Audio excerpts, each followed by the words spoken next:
अचंभित होकर मुझसे पूछते आप आसाराम बापू के समर्थन में बात कर रहे हैं, आपको मालूम है आसाराम बापू रेप में है। तब मैं उनसे पूछता हूँ कि आप वीडियो शूटिंग निकाल रहे थे क्या उस समय?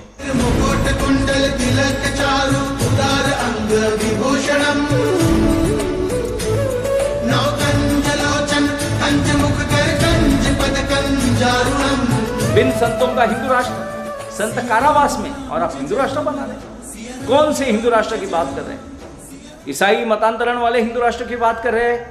मुस्लिम लांगुल चालन करने वाले जिहादी आतंकवादियों के तलवे चाटने वाले हिंदू राष्ट्र की बात कर रहे हैं? कौन से हिंदू राष्ट्र की बात कर रहे हैं?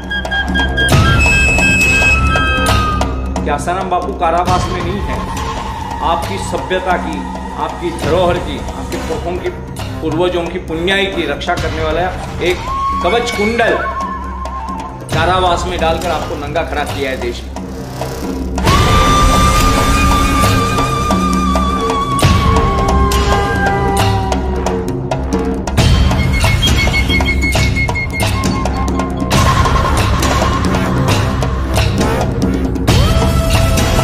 देखिए, भारत की वास्तविक परिस्थिति बहुत भीषण है और आध्यात्मिक स्तर पर काम करने वाले जो भी योगी योद्धा है वो निष्पृह निष्पाप होते हैं।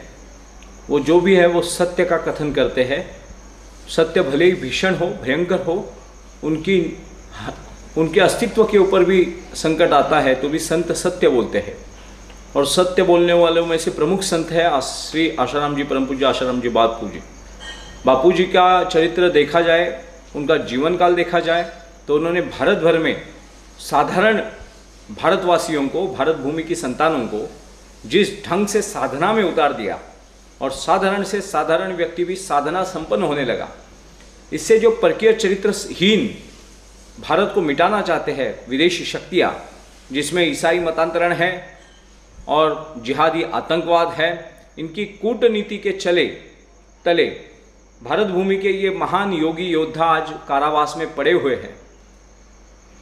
बहुत सारे हिंदू मुझे भी मिलते रहे हैं कि जो अचंभित होकर मुझसे पूछते आप आसाराम बापू के समर्थन में बात कर रहे हैं, आपको मालूम है आसाराम बापू रेप में है।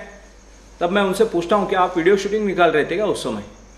आसाराम बापू रेप में है, क्या आपकी बहन के ऊपर रेप हुआ है, आपकी माँ के ऊपर बलात्कार हुआ है, या आपकी बेटी का अनुभव बता रहे हैं? आप किस चीज़ का अनुभव बता रहे हैं? बोलते नहीं, वो न्यूज़ चैनल वाले दिखा रहे हैं ना। तो न्यूज़ चैनलों ने तो परसों किसान आंदोलन को जो एक्सपोज किया, उनके बारे में झूठ न्यूज़ दी थी, सरासर झूठ की। पुलिस ने गोली चलाकर उसके सर पे गोली मारी और वो मर गया। और बाद में पोस्टमार्टम रिपोर्ट और कोर्ट की समिति ने देखा कि वो तो ट्रैक्टर के नीचे आकर मरा है। और ऐसे झूठे पत्रकारों के ऊपर आप विश्वास रखकर आपकी धर्म की हानि को खुली आंखों से देखते हैं। आपके राष्ट्र को खत्म करने की, आपकी भारतीय परंपरा और संस्कृति की नींव 150 देश ईसाई बनाने वाले ईसाई आपके भारत को हरा न पाए, 56 देश इस्लामिक बनाने वाले जिहादी आतंकवादी आपको हरा न पाए, मगर आपकी संभ्रम अवस्था, आपकी भ्रमिष्टता, आपके चरित्र के ऊपर, अपनी परंपराओं के ऊपर लांछन उड़ाने वाले अपने ही गद्दारों के कारण आप हारते जा रहे। 150 देश ईसाई बनाने वाले ईसाइयों से नहीं हारे, 56 देश इस्लामिक बनाने वाले जिहादियों से नहीं हारे। तो इतनी नींव मजबूत थी हमारे धर्म की। ऐसे महापुरुष योगी योद्धा जो आशाराम बापू जैसे महान संत है, इनके कारण ही भारत आज भारत है। नहीं तो गांधार का कंधार हुआ, बामियान का अफगानिस्तान हुआ, सिंध, पंजाब और बंगाल का पाकिस्तान हुआ, बंगाल का बांग्लादेश हुआ, कश्मीर विवादों में घिरा हुआ है। धर्मांतरित कश्मीरी आज इस्लामिक ईमान वाली बात कर रहे हैं और अपनी पुरखों की परंपराओं से गद्दारी कर रहे हैं। और ऐसे भारत को बचाए रखने में जिन संतों का प्रमुख योगदान है, उनमें से एक आशाराम बापू जी है। हमें सबको ये समझना होगा कि आशाराम बापू कारावास में नहीं है। आपकी सभ्यता की, आपकी धरोहर की, आपके पुरखों की, पूर्वजों की पुण्याई की रक्षा करने वाला एक कवच कुंडल कारावास में डालकर आपको नंगा खड़ा किया है देश में। तो आप कैसे बचेंगे? आप कोविड के लिए सैनिटाइजिंग कर रहे हैं, आप विषाणुओं के लिए पोलियो के डोज निकाल रहे हैं। धर्म की रक्षा के लिए ये जो महात्मा लड़ रहे हैं, इनको अगर आप कारावास में रख रहे हो तो वो उनकी हानि नहीं है, इस भारत की सभ्यता की हानि है, इस भारत के भविष्य की हानि है।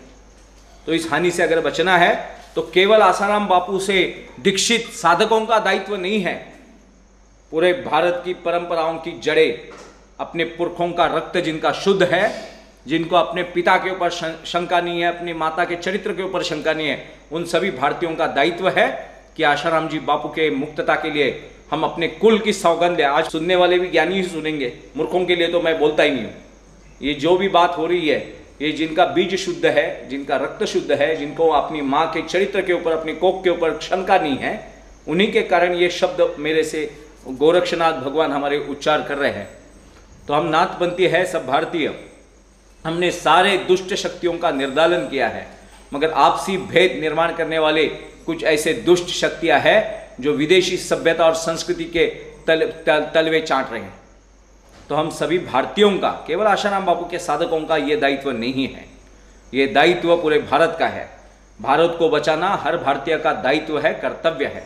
जो भी भगवान प्रभु रामचंद्र को, परब्रह्म परमात्मा भगवान कृष्ण को, शिव को शाक्त संप्रदाय से है, स्मार्त संप्रदाय से है, गणपत्य संप्रदाय से है, जो भी बौद्ध है, जो भी जैन है, जो भी सिख है, महानुभव है, महाराष्ट्र के वारकरी है, वैष्णव है, जो भारतीय है, जिनकी केवल पितृभूमि और मातृभूमि भारत नहीं है, जिनकी पुण्य भूमि भारत है, अंतिम मोक्ष के लिए जिनको भारत में ही आकर अपना देह त्याग करना होता है, हर कर्म कांड भारत से जुड़ा है, हर मिट्टी के कणकण में भारतीयत्व है, उन सब भारतीयों का दायित्व है कि आसाराम जी बापू जैसे महान योद्धा को, योगी योद्धा को अब मुक्त करने का समय आ चुका है। हम अपनी साधनाओं के बल पर, हमारे चिंतन मनन ध्यान धारणा में, सभी जगहों पे, हर श्वास में संतों की छुटका, संतों की मुक्तता, वो संतों की मुक्तता नहीं है, आपकी सुरक्षा है, आपका रक्षा कवच है। संतों का आभा मंडल, संतों का प्रभा मंडल, संतों की सारी चिंता अपनी व्यक्तिगत स्वार्थ की नहीं होती है। जो भी छल हुआ उसके विषय में बारंबार बोला गया है। जो भी छल हुआ वो भारत के साथ हुआ छल है। भारत के सबसे उत्तम योगी पुरुषों में से एक महापुरुष है आसाराम जी बापू, और उनके ऊपर चरित्र का लांछन लगाना। देखिए, जब अमेरिका में चुनाव हुआ था तो ट्रंप तो अपने चरित्र को नंगा कर खुलेआम बोल रहा था कि मैं औरतों का बदला बिस्तर पे लेता हूं, मगर अमेरिका में व्यक्तिगत चरित्र को गहने मायने नहीं रखते हैं अमेरिकन। मगर भारत एकमात्र ऐसा देश है कि हमारे ऊपर चरित्र के ऊपर स्त्री लांछन लगा दे तो हम उस हर महात्मा को बदनाम करने पे उतावळू हो जाते हैं। हम सत्सद विवेक संपन्न ईश्वरी बुद्धिमत्ता का आश्रय नहीं लेते। हम प्रसार माध्यम, जो विदेशियों के बिके हुए प्रसार माध्यम है, जो विदेशी एजेंट पत्रकार इस भारत में बैठे हुए हैं, तो हमें अपने कुल को शुद्ध रखने के लिए इन महात्माओं को मुक्त करना होगा। भारत को साधना संपन्न भारत बनाने के लिए मैं हर बार मेरे भाषणों में, मेरे प्रवचनों में, मेरे व्याख्यानों में, साधनाओं में लोगों को बताता हूँ कि 150 देश ईसाई बनाने वाले, 56 देश मुसलमान बनाने वाले सारे असुर भारत पर टूट पड़े, मगर सारी दुनिया को ईसाई और इस्लाम में बांटने वाले भारत में आकर हार गए। केवल यहाँ के साधक, सैनिक साधक थे। शिवाजी महाराज जैसे महापुरुष यहाँ हुए, छत्रपति शिवाजी महाराज, राणा प्रताप जी हुए, बाप्पा रावल हुए। हम देखेंगे उनके सारे योद्धाओं के घोष हर हर महादेव थे। ये हर हर महादेव ये जो रण घोष नहीं है, ये साधना मंत्र है, युद्ध में दिया गया। रणभूमि में भी उन्होंने साधना नहीं छोड़ी। ऐसे महात्मा हमारे यहाँ हुए। तो ये उनका ही ये एक रूप है, साधना स्वरूप रूप है, निशस्त्र रूप है, निरुपद्रवी रूप है। तो हमारा दायित्व बनता है हमारे धर्म के प्रति, हमारे कुल के प्रति और हमारे भारत के प्रति। अब जो हम हिंदू राष्ट्र की बात कर रहे हैं, इन संतों को अंदर रखकर आप हिंदू राष्ट्र बना पाएंगे? आप बिना बाप की पैदाइश कौन है बताइए यहाँ पे? आप बिना बाप की पैदाइश होंगे तो आपका कुल नाश हो जाएगा। बिन संतों का हिंदू राष्ट्र, संत कारावास में, और आप हिंदू राष्ट्र बना रहे। कौन से हिंदू राष्ट्र की बात कर रहे हैं? ईसाई मतांतरण वाले हिंदू राष्ट्र की बात कर रहे हैं? मुस्लिम लांगुल चालन करने वाले जिहादी आतंकवादियों के तलवे चाटने वाले हिंदू राष्ट्र की बात कर रहे हैं? कौन से हिंदू राष्ट्र की बात कर रहे हैं? अगर आप हिंदू राष्ट्र के प्रति समर्पित है और सच्चे दिल से भगवद गीता को मानने वाले, शिव लीला को मानने वाले, ऐसे भगवान बुद्ध को पूजा करने वाले हिंदू राष्ट्र की बात कर रहे हैं, तो आसाराम बापू आज राष्ट्रगुरु के पद पर विराजमान होने अत्यावश्यक है। और इसी कारण हमारी साधना में तो वो होता ही है। जहाँ जहाँ मुझे आप कहीं भी बुलाएंगे वहाँ हम उपस्थित होंगे। इससे पहले हमने 5 साल निकाले हैं बापू के कारण और पीड़ा भोगनी पड़े तो हमें आनंद है। तो हिंदू राष्ट्र की नींव रखनी है, हिंदू राष्ट्र की ध्वजा भारत भूमि में लहरानी है, फहरानी है, तो आसाराम बापू के, परम पूज्य आसाराम जी बापू के मुक्तता के लिए निसंकोच होकर, कोई शंका मन में मत रखिए, कोई चरित्रहीनता उनमें है नहीं, वो तो लांछन उड़ाए गए हैं। कल कोई आकर आपको बोले, जो भी सुन रहे साधक, जो भी भारतीय सुन रहे, उन भारतीयों को मेरा प्रश्न है कि कोई आपके माँ के पवित्रता के ऊपर शंका उपस्थित करे तो आप माँ का गला काटोगे या माँ के ऊपर बलात्कार करने वाले उस दुष्ट का दंड दोगे? उन दुष्टों को दंड देने वाली संतानों का दायित्व है अपने माँ के ऊपर, चरित्र के ऊपर लांछन जो उड़ा रहे हैं, हमारी माँ के चरित्र के ऊपर जो दाग लगाने का प्रयास हो रहा है दुष्टों की शक्तियों के द्वारा, उनको हम दंड दे, ना कि माँ का गला काटे। तो आसाराम जी बापू कारावास में रहना यानी हमने अपनी माँ के पवित्रता के ऊपर शंका लेना है। नयनगिरी जी, महंत नयनगिरी जी को आत्महत्या करने पर विवश करने वाले आज कारावास में भले है, फिर आसाराम जी बापू के चरित्र को कलंकित करने वाले कारावास में कब जाएंगे? वो तो हमारा आपका सौभाग्य है कि बापू की साधना उच्च स्तर की है कि उनके मन में ऐसा कोई घृणित विचार नहीं आया कि अपने शरीर को खत्म कर दें। जी, मेरे संपर्क में एक ऐसे कई नाथपंथी साधु है कि जिन्होंने चरित्र के ऊपर लांछन लगने के ऊपर अपना लिंग काट लिया है, और जिन्होंने उनके चरित्र के ऊपर प्रश्न खड़ा किया था, उन्होंने उनको भेंट दिया, जा तेरी माँ को दे क्या। क्योंकि भारतीयों का एक बहुत भयंकर दुर्गुण है कि जो अपने पवित्र महात्माओं के ऊपर, चरित्र के ऊपर लांछन उड़ाते ही हम न्यूज़पेपर और इलेक्ट्रॉनिक चैनल्स के ऊपर विश्वास रखकर जो खुद बिके हुए हैं, आपके महंतों के बारे में, आपके संतों के बारे में कुछ अच्छा बोलेंगे ऐसा आप अपेक्षा रखते हैं? अरे आपका मन क्या बोलता है, आपकी आत्मा क्या बोलती है, आपके बाप का वीर्य क्या बोलता है, आपके माँ का दूध क्या बोलता है, पूछिए अपने आप से।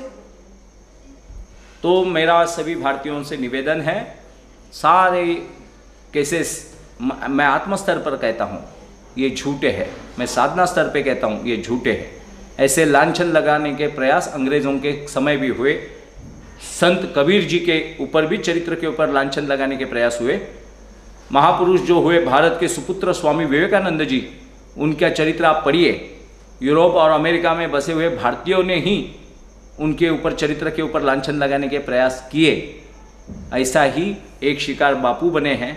तो बापू संकट में नहीं है, भारत संकट में है, तो भारत का दायित्व बनता है अपनी भारतीयता को शुद्ध स्वच्छ करने के लिए, अपने चरित्र को मजबूत रखने के लिए अपने संतों के ऊपर लगे हुए लांछन पहुँच दे और अपना पुरुषार्थ, जिससे आंदोलन से, साधनाओं से, सभाओं से, नेताओं के, अपने अपने विधायक सांसदों के ऊपर दबाव बनाए।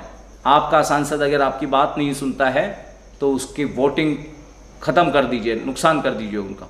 और हर विधायक हर सांसद के घर पे जाकर घुस के बोलिए कि अगर बापू बाहर नहीं आते हैं तो आप फिर विधानसभा या फिर सांसद में नहीं जाएंगे। देखिए, जैसे जिस भाषा में जो समझे उस भाषा में समझाना होगा।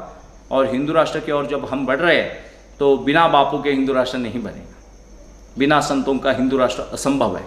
आप किस अहंकार की पूजा कर रहे हो? आप कौन से शिष्टाचार की पूजा कर रहे हो?